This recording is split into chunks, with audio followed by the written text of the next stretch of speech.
அனைவருக்கும் வணக்கம். நாம் டிசாஸ்டர் மேனேஜ்மெண்ட் சீரிஸ் பார்த்துட்டு இருக்கோம். இந்த கிளாஸில் நாம் டே 2ல் எர்த்குவேக், சுனாமி அண்டு வல்கனோ இதை பற்றி நம்ம இந்த கிளாஸில் பார்க்க போகிறோம். இது பற்றி நாம் ஜாகிரஃபிலே நிறைய படிச்சுட்டோம் அப்படின்னாலும் ஒரு டிசாஸ்டர் மேனேஜ்மெண்ட் பர்ஸ்பெக்டிவில் நம்ம இந்த கிளாஸில் அணுக போகிறோம். சரிங்களா? ஃபர்ஸ்ட்டு நம்ம எர்த்குவேக் பற்றி பார்த்துப்போம். எர்த்குவேக்னா என்ன அப்படிங்கிறது நம்ம நிறைய முறை பார்த்துட்டோம், இருந்தாலும் உணர்வு பார்ப்போம். எர்த்குவேக் அப்படிங்கிறது sudden release of energy in earth crust that creates seismic waves leading to ground ஷேக்கிங்ன்றாங்க.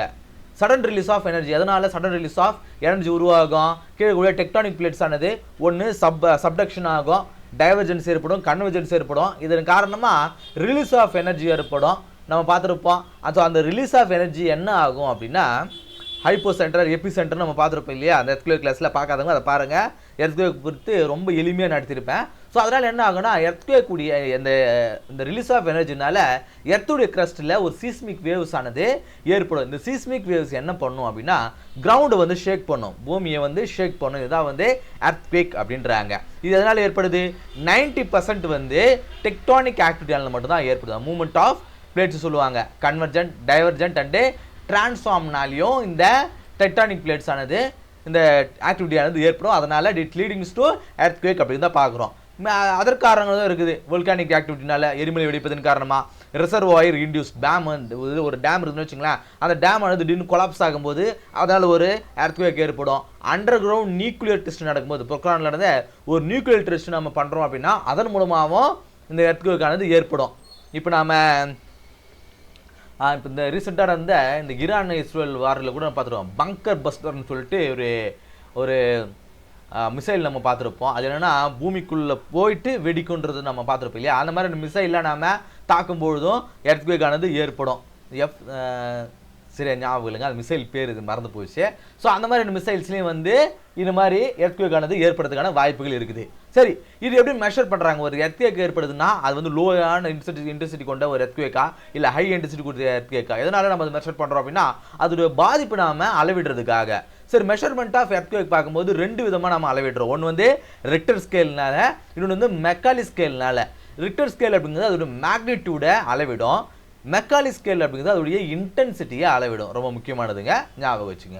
சரி, மேலே பார்த்தோம் இல்லையா? அந்த சீஸ்மிக் வேவ்ஸ் அப்படிங்கிறது இந்த ரிலீஸ் ஆஃப் எனர்ஜி அப்படிங்கிறது சீஸ்மிக் வேவ் கிரியேட் பண்ண சொல்லுவோம் இல்லையா? அந்த சீஸ்மிக் வேவ் என்னென்ன சொல்கிறாங்க அப்படின்னா P waves, S waves and L வேவ்ஸ்னு சொல்லுவாங்க. இதை குறித்து நம்ம கிளாஸில் பார்த்துருக்கோம். தொடர்ச்சியாக நானே ஒரு 3 கிளாஸ் எடுத்திருக்கேன்.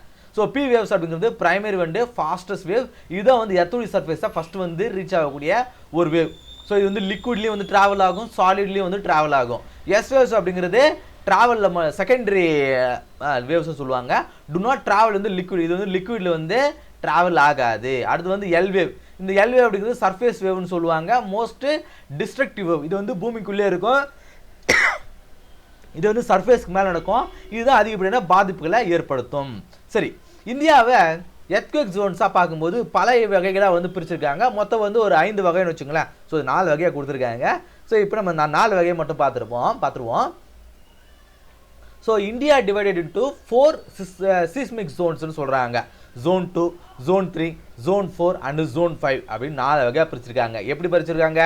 இந்தியாவில் எங்கெங்கெல்லாம் அதிகமான எர்த்குவேக் ஏற்படும், அந்த எர்த்குவேக்னால அதிகப்படியான பாதிப்புகள் இருக்கும், எங்கெல்லாம் ரொம்ப குறைவான ஏற்படும், இந்த வகையில் பிரிச்சிருக்காங்க. இப்போ ஜோன் 2ல் ரிஸ்க் லெவலில் வந்து ரொம்ப குறைவாக இருக்கும். சவுத் கர்நாடகா, சென்ட்ரல் இந்தியா இதெல்லாம் வந்து ஜோன் 2. ஜோன் 3 அப்படிங்கிறது கொஞ்சம் மாடரேட்டாக இருக்கும், அந்த அளவுக்கு இருக்காது, ஓரளவுக்கு இருக்கும். கேரளா, கோவா, பார்ட்ஸ் ஆஃப் பஞ்சாபில் வந்து சில பகுதிகள். ஜோன் 4 அப்படிங்கிறது ரொம்ப ஹையாக இருக்கும். டெல்லி, ஜம்மு அண்டு பீகார் இதெல்லாமே வந்து ரொம்ப ஹையான எர்த்குவேக் இருக்கக்கூடிய பகுதிகள். ஜோன் 5ல் வந்து ரொம்ப அதிகமாக இருக்குங்க. North eastern state, Uttarakhand, Himachal, Kutch region, குஜராத்தில் கட்ச் ரீஜியன். நீங்கள் பாருங்கள், இது எல்லாமே ஒரு ஹில்லி ரீஜியனுங்க, மலை பிரதேசங்கள் இருக்கக்கூடிய பகுதிகள். பீகாரில் வந்து அந்த மலை பிரதேசங்கள் அந்த ஹிமாலயக்கு பக்கத்தில் இருக்கிறதுனால இந்த கோசி ரிவர்னால ஃப்ளட் வர்றதுனால இல்லை இந்த கிளேஷியர் மெல்ட்டிங்னால, ஸோ இதனால் வந்து இது இடம்லாம் பாருங்கள் அதிகப்படியான எர்த்குவேக் இருக்கக்கூடிய பகுதிகள். தமிழ்நாட்டில் நம்ம அதிகப்படியான இந்த எர்த்குவேக் வந்து ஃபீல் பண்ணதில்லை. ஸோ இதெல்லாம் வந்து ஜோன் 1ல் ஒன்று வச்சுக்கலாம், வரவே வராத இடங்கள் அப்படிங்கிற மாதிரி. சரிங்களா? Uttarakhand, Himachal and north eastern India இதெல்லாமே வந்து ஹை ரிஸ்க் அப்படின்னு சொல்கிறாங்க. காரணம் ஹை ரிஸ்க் ஏரியா அப்படின்னு பார்க்கும்போது டியூ டு த டெக்டானிக் ஆக்டிவிட்டின்றாங்க. ஏன் காரணம் என்னன்னு பார்க்கும்போது இந்தியன் சப்கான்டினென்ட்டை இந்த யூரேஷியன் பிளேட்டால் சப்மர்ஜ் ஆனதுனால தான் இந்த மேலே இருக்கக்கூடிய கன்வெர்ஜ் ஆனது தான் சப்மர்ஜ் கன்வெர்ஜ் ஆனதுனால தான் இந்த இமயமலையால உருவானது. ஸோ அந்த பிளேட்ஸ் ஆனது ஸ்டில் வந்து மூவ்மெண்ட் இருக்கிறதுனால தான் ஃப்ரீக்வெண்ட்டான இந்த எர்த்குவேக் ஆனது நடந்துகிட்டே இருக்குது அப்படின்னு நம்ம பார்க்குறோம். சரி, இந்தியாவில் நடந்த எர்த்குவேக்கை நம்ம பார்க்கோம் அப்படின்னு பார்க்கும்போது major earthquake in India 2001 Gujarat இருக்கக்கூடிய புச் அப்படிங்கிற ஒரு இடத்துல நடந்துச்சுங்க. ஸோ இது வந்து 7.1 மேக்னிடியூட். இது வந்து பாருங்கள், மேலே மேக்னிடியூட்னாலே நமக்கு ரிக்டர் ஸ்கேல் அப்படிங்கிறது ஞாபகத்துக்கு வரணும். நாம் ஸ்கூல் படிக்கும் போதெல்லாம் நமக்கு கேட்டிருப்பாங்க, குஜராத் பூகம்பம் வந்துச்சு, நிதி கொடுங்கன்ட்டு சொல்லிட்டு. அப்போ 1வது 2வது நான் படிச்சுட்டு இருந்தேன். அப்போது அந்த நிதியெல்லாம் நம்ம கொடுக்குற மாதிரி இருந்தோம். அந்த உண்டியல் மாதிரி எடுத்துகிட்டு வருவாங்க, வீட்டிலேருந்தே காசு எடுத்துன்னு சொல்லிடுவாங்க, நாளைக்கு வந்து குஜராத்துடைய பூகம்பத்துக்காக நான் வசூல் பண்ணுறோம், நீங்களாம் வீட்டிலேருந்து கொண்டு வாங்கணுவாங்க. வீட்டில் சண்டை போட்டு காசு எடுத்துகிட்டு போயிட்டு அந்த உண்டியில் போட்ட ஞாபகம்லாம் இருக்குது. ஸோ குஜராத்தில் இருந்த புச் அப்படிங்கிற அந்த பூகம்பம்னு சொல்லலாம். 1993 மகாராஷ்டிரா நடந்த லத்தூர் அப்படிங்கிற இடத்துலையும் 6.4 மேக்னிடியூட். அது வந்து 2015 நடந்த நேபாள் இந்தியா பார்டரில் 7.8 மேக்னிடியூட். இது இல்லாமல் இந்தியாவில் நடந்த மேஜரான எர்த்குவேக். ஸோ 7க்கு மேலே போகுதுனாலே 6க்கு மேலே போகுதுனாலே அது வந்து ரொம்ப பாதிப்பு அதிகமாகக்கூடிய இடங்கள் தான். மிட்டிகேஷன் என்னென்ன தடுப்பு நடவடிக்கைகள் பார்க்கும்போது எர்த்குவேக் ரெசிஸ்டன்ட் பில்டிங், அந்த பூகம்பத்தை நிலநடுக்கத்தை தாங்கக்கூடிய பில்டிங்கை நம்ம கட்டணும். ISI code, international standard for அந்த பில்டிங் இருக்குது இல்லையா, அந்த கன்ஸ்ட்ரக்ஷன் கோட்ஸ் இருக்குது இல்லையா, அதை பேஸ் பண்ணி நாம் கட்டணும். ரெட்ரோஃபிட்டிங், ஏற்கனவே இருக்கக்கூடிய பகுதியில் இருந்துச்சு அப்படின்னா அதை திரும்பி எப்படி நாம் வலுப்படுத்தணும். மைக்ரோசோனேஷன் ஆஃப் சிட்டிஸ், ரொம்ப சின்ன சின்ன பகுதிகள் இருக்குது அப்படின்னா, அதாவது டெல்லி மாதிரியான ஏரியாக்கள், காங்டாக் மாதிரியான ஏரியாக்கள் அப்படின்னா மைக்ரோசோனேஷன் ஆஃப் சிட்டிஸ், எந்தெந்த பகுதிகளெலாம் வந்து அதிகமாக வந்து மக்கள் தொகை அதிகமாக இருக்குன்னா அதை வந்து நாம் நிறைய பேர் இருக்குது அது மாதிரி நம்ம பார்த்துக்கணும். ரொம்ப டென்சிட்டியான மக்கள் அதிகமாக இருக்கும்போது திடீர்னு சட்டனாக வந்து வருத்தினா பாதிப்புகள் அதிகமாக இருக்குது இல்லையா, அதை சொல்கிறாங்க. அது வந்து மாக் ட்ரில் வந்து நடத்தணும். இதில் வந்து ஒரு எர்த்குவேக் நடக்குது அப்படின்னா நிலநடுக்கம்னா மக்கள் என்னென்ன மாதிரியான முன்னெச்சரிக்கை நடவடிக்கைகள் வந்து நடத்தணும் அப்படின்னு சொல்கிறாங்க. Early warning system not advance இன் இந்தியாவில் வந்து முன்னாடியே இந்த மாதிரி இந்த எர்த்குவேக் வரப்போகிறத அனௌன்ஸ் பண்ணக்கூடிய டெக்னாலஜிலாம் இன்னும் நம்மக்கிட்ட வரல. ஸோ அந்த மாதிரி டெக்னாலஜிலாம் நம்ம யூஸ் பண்ணலாம். எப்படி நாம் அதை யூஸ் பண்ண முடியும்? இப்போது கிரவுண்டில் ஒரு டெக்டானிக் ஆக்டிவிட்டி நடக்குது அப்படின்னா அதை சென்ஸ் பண்ணி முன்னாடியே வந்து அலர்ட் பண்ணுறது. ஸோ இதன் மூலமாக மக்கள் வந்து சேஃபான இடங்களுக்கு நீங்கள் போய் சேருங்க அப்படின்ற மாதிரியான ஒரு ப்ரிகாஷன்ஸான ஒரு ஏர்லி வார்னிங் சிஸ்டத்தில் நம்ம கொண்டு வரலாம். சுனாமி, அடுத்து நம்ம சுனாமியை பார்க்கும்போது வாட் இஸ் சுனாமின்னு பார்க்கும்போது tsunami is a series of ocean waves caused by a undersea earthquake, landslide or volcanic eruption. அதாவது சீரீஸ் ஆஃப் ஓஷன் வேவ்ஸுங்க, series of large ocean waves. இந்த இடத்துல லார்ஜ் அப்படிங்கிறது வரணுங்க, large ocean waves caused by the undersea, அதாவது நிலத்துக்கு நீருக்கு அடியில் இருக்கக்கூடிய ஒரு எர்த்குவேக்னாலேயோ லேண்ட்ஸ்லைட்னாலேயோ இல்லை வல்கானிக் எரப்ஷன்னாலேயோ ஒரு series of large ocean waves தான் வந்து சுனாமின்னு சொல்கிறோம்.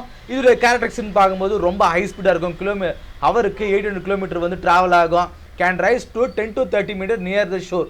கடற்கரை தூரம் வந்து 10 to 30 உயரம் வரைக்கும் கூட இது வந்து உயரமாக போகும்.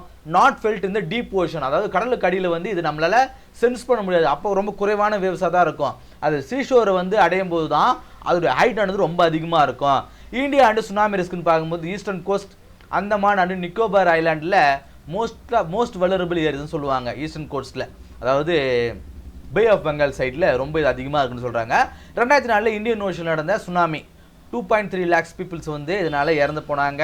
இந்தியா, ஸ்ரீலங்கா அண்டு இந்தோனேஷியாவில். India loss 12,000 lives.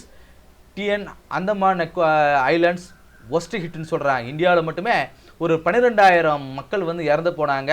இதில் குறிப்பாக வந்து தமிழ்நாட்டிலையும் அந்தமான் நிக்கோபார்லேயும் அதிகப்படியான பாதிப்புகள் ஏற்படுது அப்படின்னு சொல்கிறாங்க. சரி, இந்த சுனாமியை தடுக்கிறதுக்கான நடவடிக்கைகள் என்னென்னு பார்க்கும்போது Indian tsunami early warning system அப்படிங்கிற ஒரு சிஸ்டத்தை நாம் அமைச்சிருக்கோம். ஹைதராபாத்தில் இருக்குது. மாக் ட்ரில்ஸ் இன் கோஸ்டல் ஏரியாஸோ மாக் ட்ரில்லை கண்டக்ட் பண்ணுறது. Coastal drone regulations laws, coastal ட்ரோன்ஸில் ஒரு வீடு கட்டுறீங்க அப்படின்னா அதை இந்த சுனாமியை தாங்குகிற அளவுக்கு நாம் அதுக்கான சில கைட்லைன்ஸ் கொண்டு வந்திருப்பாங்க இல்லையா, அதை நம்ம கொண்டு வர்றது. Awareness and evacuation plans in Andaman and Nicobar islands. ஒடிசாவில் அதிகப்படியான இந்த பாதிப்புகள் வந்து ஏற்படுத்தும். ஸோ இதெல்லாமே வந்து நாம் எடுக்கக்கூடிய ப்ரிப்பேர்ட்னஸ் அண்டு மெஷர்ஸ் நம்ம பார்க்குறோம். அடுத்த வந்து வல்கானோஸ் எரிமலைகள்.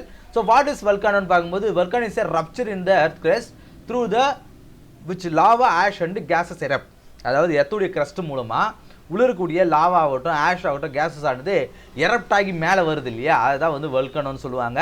இந்த வல்கனோ குறித்து நாம் சில விஷயங்கள்லாம் வந்து நம்மளுக்கு மேலோட்டமாக போகிறாங்க அப்படி காரணம் என்ன அப்படின்னா இது எல்லாமே வந்து ஜாகிரபி சப்ஜெக்ட் அப்படிங்கிறதுனால இது திருப்பி உங்களுக்கு எக்ஸ்பிளைன் பண்ணி நம்ம டைம் வேஸ்ட் பண்ணுவோன்னா இது வந்து முழுக்க ஒரு டிசாஸ்டர் மேனேஜ்மெண்ட், ஒரு நேச்சுரல் கலாமிட்டி வருது, அதை நாம் எப்படி ஸ்டடி பண்ணுறோம், அதுக்கான மிட்டிகேஷன் ப்ராசஸ் என்னென்ன வகைகள் இருக்குது, ஸோ அது தடுப்பு நடவடிக்கைகள் இதுதான் நம்ம வந்து பார்க்குறோமே தவிர்த்து தேவையில்லாத விஷயங்கள் நம்ம திரும்ப தேவையான விஷயங்கள் தான். ஸோ ரிப்பீட்டிவாக ஏன் பார்க்கணும் அப்படிங்கிறது தான். சரியா? சரி, நாம் வல்கனோ என்னென்னு பார்த்துட்டோம். ஸோ டைப்ஸ் ஆஃப் வல்கனோன்னு பார்க்கும்போது ஆக்டிவ், டார்மண்ட் அண்ட் எக்ஸ்டிங்க்ட், அதாவது செயல்பாட்டில் இருக்கக்கூடிய எரிமலைகள் ரொம்ப வருஷம் முன்னாடி செயல்பாட்டு இருந்தது, இப்போ வந்து ஒரு உறக்க நிலையில் இருக்குது. எக்ஸ்டிங்க்ட்னா என்ன? அது இது வரைக்கும் ரொம்ப வருஷம் முன்னாடி இருந்தது, ஆனால் இப்போது பல நூற்றாண்டுகளாக பல ஆயிரம் வருடங்களாக அது ஒர்க் ஆகாமல் இருக்கக்கூடிய எரிமலைகள். இது 3 வகையாக வந்து பிரிச்சிருக்காங்க.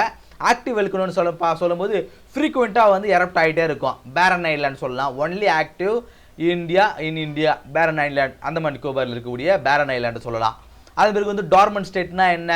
ரொம்ப வருஷத்துக்கு முன்னாடி இருக்கும், அடிக்கடி வந்து போவோம் அப்படின்னு சொல்லலாம். எப்போ வேணாலும் வெடிக்கலாம் அது சொல்லலாம். ஸ்லீப்பிங்காக இருக்கும் பட் கேன் எரப்ட் அப்படின்னு சொல்லலாம். உருக்கத்தில் தான் இருக்கும், ஆனால் எப்போ வேணாலும் வெடிக்கும். மவுண்ட் ஃபியூஜி, ஜப்பானில் இருக்கக்கூடிய மவுண்ட் ஃபியூஜி சொல்லலாம். அது பிறகு எக்ஸ்டிங்க்ட், பல வருஷத்துக்கு முன்னாடி அது ஆக்டிவாக இருந்தது, இப்போ வந்து ஆக்டிவாக இல்லை. No eruption thousands of year, பல நூற்றாண்டுகளாக பல ஆயிரம் வருஷமாக இது ஒர்க் இல்லாமல் இருந்தது. டெக்கன் ட்ராப்ஸ் சொல்லலாம். டெக்கன் ட்ராப்ஸ் இந்த மகாராஷ்டிரா, மத்திய பிரதேச பகுதிகளில், கர்நாடக பகுதியில் கூடிய டெக்கன் ட்ராப்ஸ் வந்து சொல்லலாம். அடுத்தா வந்து வல்கனோஸ் இன் இந்தியாவில் என்னென்ன வல்கனோ இருக்குன்னு பார்க்கும்போது பேரன் ஐலாண்ட், அந்தமான்ல இருக்கக்கூடிய பேரன் ஐலாண்ட் இந்தியாவில் இருக்கக்கூடிய ஒரே ஒரு ஆக்டிவ் வல்கனோ. நார்கோண்டம் ஐலாண்ட் டோர்மன் ஸ்டேட் இருக்குது. நார்கோண்டம் ஐலாண்ட். டெக்கன் ட்ராப்ஸ் மகாராஷ்டிராவில் இருக்கக்கூடிய டெக்கன் ட்ராப்ஸ், அங்கே இருக்கக்கூடிய எரிமலையினால் தான் அது என்ன ஆகும், கூலிங் ஆகி தான் இப்போ அந்த டெக்கன் ட்ராப்ஸ் அந்த மகாராஷ்டிராவில் உருவாயிருக்குதுன்னு சொல்லுவாங்க. So form to the massive ancient lava flows. So நம்ம அதை பார்க்குறோம். திரும்ப இங்கிலீஷில் படித்து அது தமிழ் சொல்ல ரொம்ப கஷ்டமாக இருக்குது. Form due to the massive ancient lava flows, அந்த எரிமலையானது வெடிச்சதுனால தான் மகாராஷ்டிரா அப்படிங்கிற ரீஜனானது உருவானது அப்படின்னு நம்ம பார்க்குறோம். சரி, இப்போது இதில் NDA national disaster management and NDRF உடைய ரோல் என்ன அப்படின்னு பார்க்கும்போது அவேர்னஸ் கிரியேட் பண்ணுறது, ஸ்கூல்ஸ்லேயே இது மாதிரியான அவேர்னஸை கொண்டு வர்றது, school safety programs, public training மூலமாக அவேர்னஸை கிரியேட் பண்ணுறது. Response NDRF units in seismics wave zones, எங்கெங்கெல்லாம் வந்து இந்த மாதிரி எர்த்குவேக் ஏரியாக்கள் இருக்குதோ அங்கே வந்து என்ன பண்ணோம், ஒரு மானிட்டர் பண்ணுறது, ஸ்டடி பண்ணுறது, மக்களுக்கு அதனால் பாதிப்பு ஏற்படுதா. நிறைய ஒரு எர்த்குவேக் ஜோன் இருக்குன்னு வச்சுங்களேன், அதில் மக்களுடைய அந்த இன்டென்சிட்டியை, அந்த க்ரௌடுடைய அந்த அடர்த்தியை, டென்சிட்டியை குறைக்கிறது. அது குறைப்பதன் மூலமாக இன்கேஸ் வருதுனாலும் பாதிப்புகள் ரொம்ப குறைவாக இருக்கும். Planning earthquake zoning maps by BIS and IMD, இதன் மூலமாக பிளானிங் பண்ணுறது, எங்கெங்கெல்லாம் அதிகப்படி அந்த மேலே பார்த்துலையே அந்த 4 ஜோனாக பிரிச்சிருப்பாங்கன்றது. ஸோ இந்த மாதிரி பிளானிங் பண்ணி கொடுக்குறதும் இவங்களுடைய வேலை அப்படிங்கிறத நம்ம பார்க்குறோம். சரிங்களா? இப்போ practice கொஸ்டின்ங்க.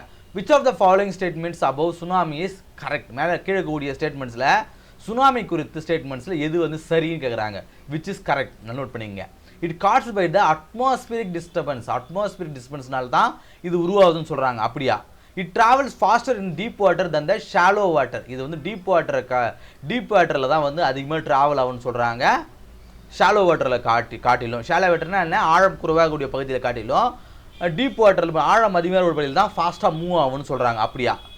It is a series of waves not a single வேவ்ன்றாங்க. இது வந்து ரொம்ப ஒரு சீரியஸான வேவ்ஸ் அப்படின்றாங்க. ரொம்ப ஒன்று பின்னாடி ஒன்று வந்துட்டே இருக்குன்னு சொல்கிறாங்க. ஒரு சிங்கிள் வேவ் இல்லைன்றாங்க. இந்த 3 ஸ்டேட்மெண்ட்டில் எதுங்க சரி, ஏவா பிஆர்சி அப்படிங்கிறத கீழே கமெண்ட் சொல்லுங்கள். இந்த கிளாஸ் உங்களுக்கு யூஸ்ஃபுல்லாக இருந்திருக்கும் அப்படி நம்புறேன். அடுத்த கிளாஸ் சந்திப்போம். நன்றி.